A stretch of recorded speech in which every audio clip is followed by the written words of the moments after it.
Olá, bom dia! O discurso do governo Temer de que a Previdência Social é deficitária é mentiroso.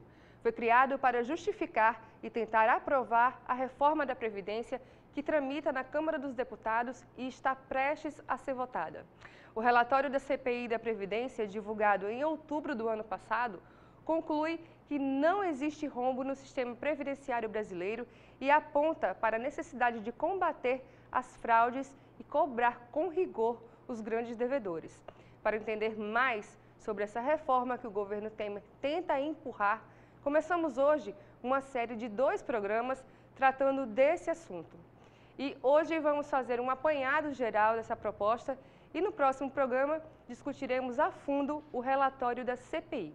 Para conversar comigo hoje, temos o Henrique Freitas, que é presidente do Sindifisco RN, e Tiago Linca, que é coordenador do Sinteste RN. A eles eu dou o meu bom dia de hoje. Bom dia. Pra gente, que bom, né, que teremos 2 programas para falar desse assunto. Henrique, seja bem-vindo. A Previdência Social faz parte da Seguridade Social, né? Explica pra gente o que é que isso significa. Na realidade, o primeiro grande erro é se falar em Previdência Social isoladamente. Sim. A nossa Constituição fala, nos seus artigos, na Seguridade Social. A Seguridade Social ela é composta da Previdência Social, dos gastos com saúde e da assistência social. E as fontes de arrecadação não são isoladas. Não existe uma fonte de arrecadação só para a Previdência. Existe fontes de arrecadação para a Seguridade Social, que seriam justamente para conseguir manter esses 3 gastos.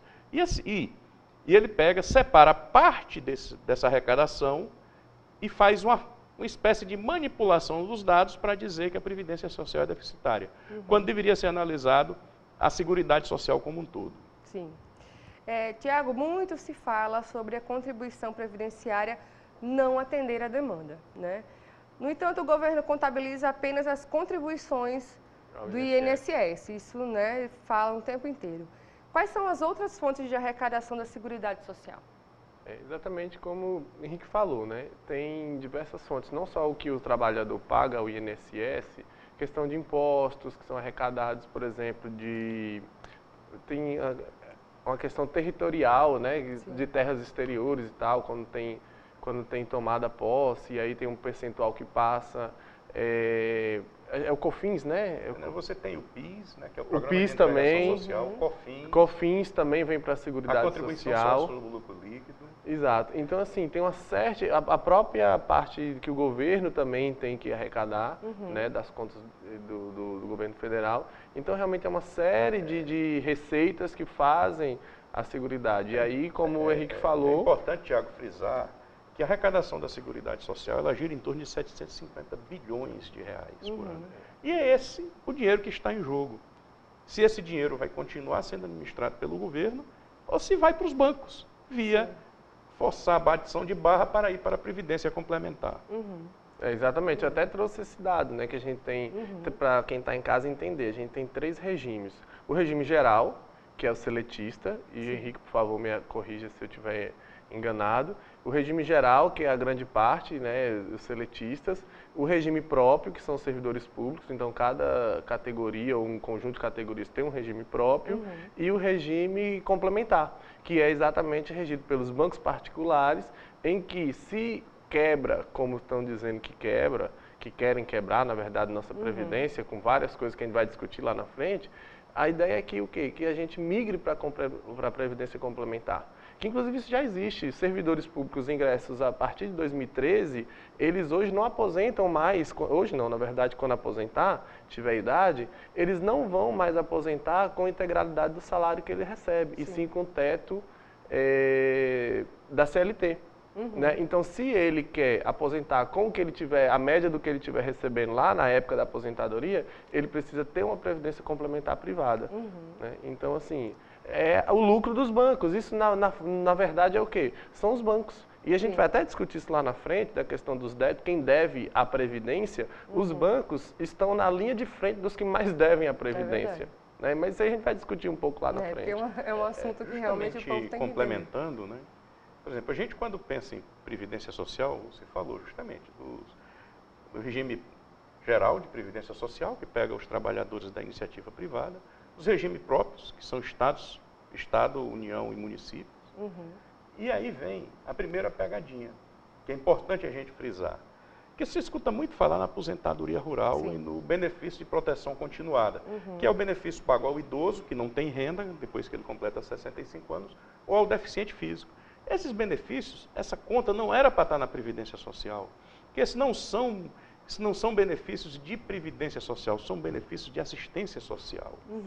E se a gente for ver, o custo da aposentadoria rural e do benefício de proteção continuada custa 150 bilhões ano. E, pasmem, o governo e a arrecadação da rural, ela gira em torno de 10 a 11 bilhões. Mas, pasmem, né? Justamente quando parece uma coincidência, estava sendo debatido se o presidente Temer sairia ou não para responder às denúncias, né, que houveram no Supremo, ele, em lugar de aumentar a arrecadação da área rural, que é sobre o faturamento das grandes empresas agrícolas, ele foi baixar a alíquota. Abrindo mão de uma arrecadação de 10 bilhões, ele abriu mão de 5 bilhões. Então, ele quer dificultar a aposentadoria do trabalhador, mas para os grandes agricultores, né, para os grandes ruralistas, ele abre mão de arrecadação. É um negócio meio... que não bate muito, né?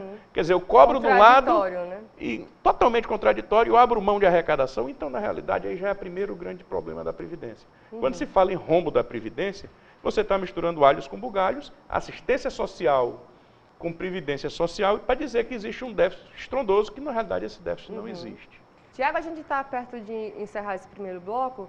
Alguns órgãos já vinham denunciando a falácia do governo sobre o rombo da Previdência, né? Por que a mídia não dá ênfase a esses assuntos? E hoje, nossa mídia, não hoje, há um bom tempo, infelizmente, nossa mídia ela não é imparcial. Não, né? Então a mídia ela tem sim interesses. Seus interesses. Isso. Claro, a mídia tem interesse. Inclusive tem empresas de mídia que também devem à Previdência Social. Então é claro que ela vai tirar o foco dela e jogar a conta para outra pessoa. E quem é essa outra pessoa? Somos nós, a grande massa trabalhadora. Né? Por exemplo, essa semana passada agora, na terça-feira, teve a CPI, uma audiência pública da CPI da Previdência. Mais de 5 horas de debates. Eu fiz questão de assistir ao longo dessa semana. Os jornais, nenhum jornal de nenhuma emissora noticiou essa audiência pública. É verdade. Então, assim, e falando de todos, mostrando números, as falsas análises do governo, dizendo de déficit, mostrando que não há déficit, fazendo, desde a época da Constituinte de 88, fazendo todo um apanhado do que se arrecada, essa diferenciação, como Henrique falou agora, do que é assistência, do que é previdência. Então, muito explicativo que a população em casa deveria saber, só que o jornal não fala. Aí o jornal faz o quê? Vai lá na Câmara mostrando os deputados que são a favor da reforma, dizendo que tem que aprovar, porque senão tem que cortar privilégios, porque senão o Brasil vai quebrar e o vovozinho não vai poder aposentar. E quando dá o intervalo, vem a propaganda e confunde mais a cabeça. Exato. De E todo rapidinho, mundo, né? antes da gente encerrar o bloco, nessa audiência pública falou-se que o governo gastou 90 milhões de reais com propaganda sobre a Previdência. Para tentar enganar o povo de que essa Previdência é deficitária, sendo que a gente já constatou pela CPI que não é. É informação, né? Que as pessoas precisam ter e precisam entender. Reforma da Previdência, hoje é o nosso primeiro programa de 2 falando sobre esse assunto. 30 segundos, não sai daí. Vamos com o programa Diálogo Plural de hoje, que conversa sobre a reforma da Previdência. E discutindo o tema, contamos com a presença de Henrique Freitas, que é presidente do Sindifisco RN, e com Tiago Linca, que é coordenador do Sinteste RN. As negociações para a aprovação da reforma se assemelham a um balcão de negócios. Ao que parece, o governo está literalmente comprando votos. Saiba mais na matéria exclusiva de Ricardo Crust. Nos últimos dias, o presidente Michel Temer tem visitado programas de TV e investido em propaganda na internet. Conversamos com a deputada Zenaide Maia sobre esta ação do governo. O que o governo está tentando dizer à população é que a Previdência está falida e que isso é para tirar privilégio, quando, na verdade, a gente sabe que não tira privilégio. Vai tirar de quem menos tem. E um governo que diz que uma Seguridade Social ou uma Previdência está falida e faz medidas provisórias, anistiando ou renunciando impostos. E quais são os impostos? Imposto sobre produto industrializado, imposto sobre importação, isso já está valendo desde janeiro desse ano. A deputada se refere à medida provisória 795, conhecida como MP da Shell, que concede isenção de impostos a petroleiras estrangeiras. Com essa medida, o governo abre mão de 50 bilhões em arrecadação por ano até 2040. Essas petroleiras como Shell, British Petróleo, teve chinesa, eles não vão pagar nada. Eles podem importar qualquer produto relacionado à exportação, à venda, à exploração do petróleo, até, essa medida provisória diz até assim, até embalagens. O presidente Michel Temer chegou a oferecer 10 bilhões de reais para a finalização de obras em redutos eleitorais dos deputados e senadores que votarem com o governo. É uma negociação.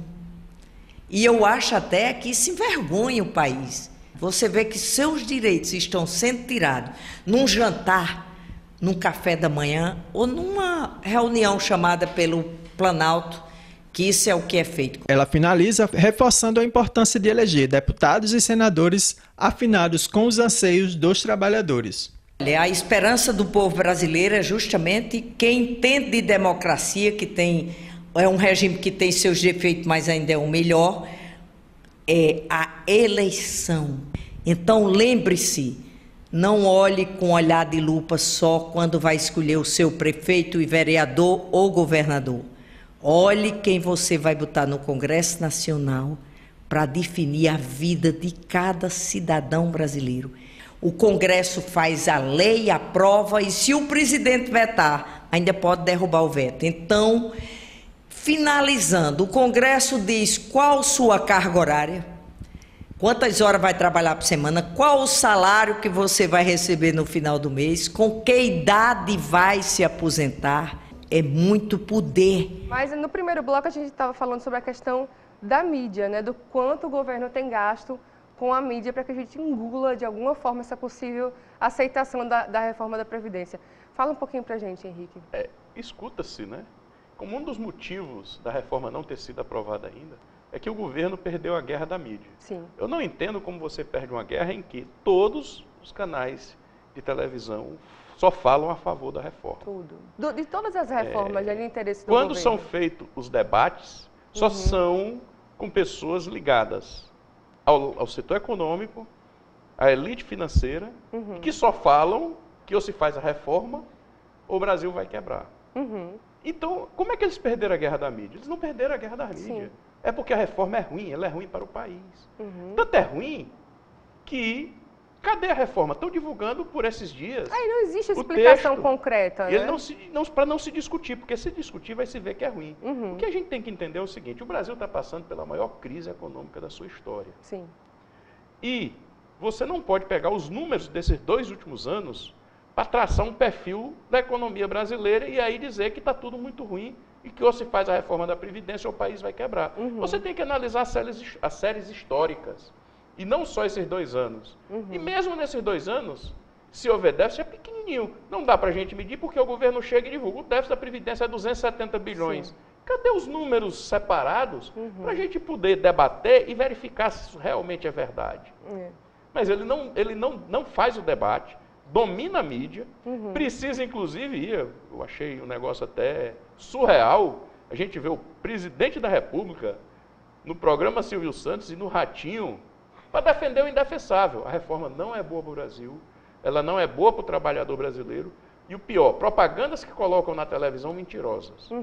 Primeiro, quando diz que o trabalhador não vai perder, porque ele perde. Sim. E segundo, quando ele insulta o funcionário público, induzindo a população a achar que o funcionário não trabalha, ainda se aposenta. Ainda ganha muito. E ainda ganha muito. É verdade. Na realidade, ela é inclusive ofensiva à honra dos funcionários públicos desse país. Sem dúvida. Tiago, de que forma a CPI atuou? Como é que se deram aí esses trabalhos? Eu até peguei alguns dados, né? Anotei uns dados de cabeça, não dava para trazer, Mas assim, a CPI ela precisa de 27 votos no Senado, né, que ela foi uma CPI instalada no Senado. Ela precisa de 27 votos para ser aprovada, né, para ser instalada. E aí a gente teve 62 votos. Isso, para mim, já soa como um retrato de que muita gente está indecisa. Esses 62, no mínimo, querem que seja apurado, né, no mínimo. E aí, então, conseguiu esses 62 votos para a instalação. Ela durou 6 meses, foi de abril a outubro do ano passado, com mais de 31 audiências públicas discutindo amplamente a reforma, com vários pontos de vista, analisando centenas de documentos, né, oficiais do governo, tanto de IBGE, Sindifisc, etc. e tal. Mais de 140 pessoas foram ouvidas, de sindicatos, dos órgãos do governo, órgãos de controle, do próprio governo federal. E aí, exatamente para entender o que é. Isso que deveria ter sido feito na Câmara. Na verdade, lá não se discute, lá se compra voto e se coloca na votação quando já tem os votos comprados. E aí, assim, todo esses 6 meses, com essas audiências, os documentos, as pessoas ouvidas, gerou um relatório de 253 páginas, que foi inclusive entregue ao governo Temer, né? Só que ele parece que fez vista grossa, deve ter botado lá como peso de peso de até porque não existe diálogo com o presidente, né? E aí mostrando e pedindo que se apure, se discuta, se realmente é preciso de uma reforma, porque a população está envelhecendo, como está envelhecendo, qual a perspectiva de envelhecimento. Até porque as perspectivas do governo é de que a gente envelheça assustadoramente muito e que não trabalhe nada e que fique muito tempo. E não é assim. As perspectivas de envelhecimento não são como o governo prevê. Sem falar que uma regra única de idade para situações diferentes de Brasil. Nós temos um país continental em que idade no sul, no sudeste não é a mesma idade do norte e do nordeste, né? E aí, um dado importante que eu fiz questão de trazer é que nessa CPI existem diversos partidos, né, de todos os lados A, B, C, Z desse país, né? Para não dizer que a gente só tem um lado A e lado B, que isso é uma polarização problemática. Incluindo 3 senadores do PMDB, que é da base aliada do governo, e que os 3 votaram a favor do relatório da Previdência, dizendo que a Previdência não é deficitária. Ou seja, são 3 senadores da base do governo, que o relatório foi aprovado por unanimidade. Então, são 3 senadores da base do governo dizendo que não existe rombo. E aí o cara querendo empurrar isso goela abaixo, como? Cadê o relatório que eles não leem? Cadê o relatório que eles não apresentam, a população não discutem? É verdade. Né? As decisões estão nas entrelinhas, né? Sim. Uma delas, por exemplo, a gente pode citar que a idade média do homem no interior de Alagoas é 64 anos. Sim. Então, se você colocar como idade mínima de aposentadoria 65, em média em Alagoas ninguém vai se aposentar. Exato. Então, esses valores que vão ser recolhidos para previdências por essas pessoas só vão para o caixa, não vão ser transformados em benefícios. E quando eu digo que as coisas estão nas entrelinhas, que uma das entrelinhas, por exemplo, que os fundos de previdência que seriam criados para serem públicos vão poder ser privados. Isso quer dizer, o governo do estado do Rio Grande do Norte, por exemplo, vai criar um fundo de previdência para os funcionários do governo do Rio Grande do Norte. Esse fundo era para ser um fundo de previdência estatal, mas vai poder ser entregue a um Bradesco, ao Itaú. Então, esse é o filão que eles estão querendo. É pegar o dinheiro, né, do povo, do trabalhador, do funcionário público e fazer a gerência desse dinheiro, claro, como é hoje. Se você entrar numa previdência privada, você coloca R$100, o cara já chega e diz, não, R$3 já é para me administrar, vamos ver como fica os outros 97. E além disso, o que a gente vê é justamente isso, é a dilapidação do patrimônio. O FUNPRESP, que é o Fundo de Previdência criado pelo Serviço Público Federal, essa semana que passou, os funcionários do FUNPRESP fizeram um dia de paralisação cobrando transparência do fundo. Um fundo recém-criado já está em dúvida. Está aí o dos Correios, está aí o da Petrobras, está aí o do Banco do Brasil, todos envolvidos em grandes escândalos. Então, é isso que se quer pegar esse dinheiro para negociar no que se chama na banca, né, na grande banca financeira desse país. E o trabalhador, e a aposentadoria deixam de ser o principal, passa a ser o secundário. O importante é o dinheiro e como esse dinheiro vai ser manipulado pelo grande poder econômico. Verdade. Reforma da Previdência é o nosso tema de hoje e a gente volta daqui a pouco para encerrar esse assunto. Fica aí que a gente já volta. Voltamos com o programa Diálogo Plural de hoje, no nosso último bloco que conversa sobre a reforma da Previdência e discutindo o tema, contamos com a presença de Henrique Freitas, que é presidente do Sindifisco RN, e Tiago Linca, que é coordenador do Sinteste RN. Tiago, parece que a população não entendeu, né, o que está em jogo com essa reforma, né? Acho que também nem dá muito para entender, porque não tem muita informação, né? Caso contrário, as ruas estariam tomadas aí, né? E o governo nem cogitaria mais tratar dessa pauta. O que é que falta para a população acordar? Eu acredito que seja uma informação correta, mas como a gente já falou em blocos anteriores, a mídia, né, as propagandas não estão ajudando. E aí, Tiago? No ambiente dos sindicatos, a gente diz muito, não só sobre a reforma da Previdência, mas de uma maneira geral, que a gente tem que fazer o discurso contra-hegemônico da mídia, né? Então, cabe a nós, sindicatos, alguns órgãos do governo, fazer essa discussão com a grande mídia. Porque assim, a gente sabe que os meios de comunicação em massa, eles têm tempos gigantes, né? E nessa questão exata da reforma da Previdência, como a gente comentou no bloco passado, o governo tem se utilizado da mídia, né? Não só com as propagandas mentirosas que eles têm feito, em horário nobre, mas os jornais, toda hora que você liga, os jornais falando da reforma e da necessidade de economista A, B, C, fazendo essa discussão.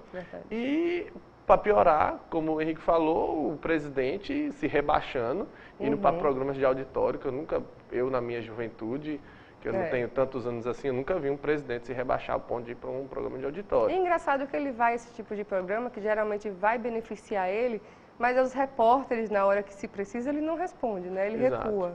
E aí, assim, o que a gente tem que fazer nessa audiência pública que eu assisti semana passada, ou melhor, essa semana que passou, sobre a CPI, acho que foi o Paulo Penteado que falou, nós temos que deixar de ser plateia e passar a ser povo.